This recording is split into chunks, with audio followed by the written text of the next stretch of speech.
Mark Andrews was an interesting high school prospect for us out of Arizona, a guy who decided to go to the Big 12 and play for Oklahoma because he was a big, tall, wide receiver that we thought might end up as a tight end, but he insisted he wasn't going to. Obviously, the coaching staff told him he was going to remain as a wide receiver, and that's what he would play. And now he's essentially a tight end with wide receiver skills, which is what a lot of NFL scouts really like.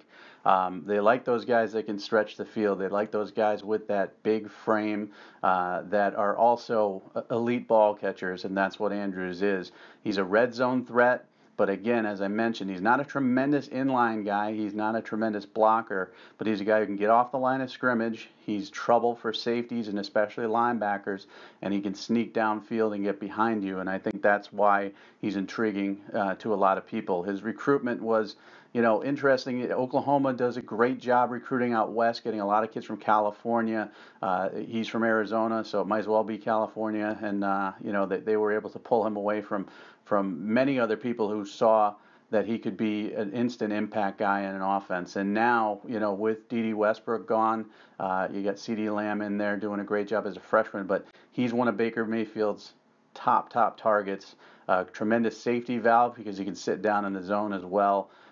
We dropped him late in our rankings because he showed up to the Army Bowl. He played, wide receiver and just did not stand out. Had trouble with that speed, getting off the line of scrimmage, outrunning guys. He was actually just not a very good player at the U.S. Army All-American Bowl week, so he ended up sliding. But again, had we known he was going to make that transition 100%, probably wouldn't have docked him so much. So when you look at him being ranked as a big wide receiver out of high school, you also have to consider that that's what we thought he would stay as because that's what everybody was telling us. And now he's an elite tight end. So there's your Mark Andrews story.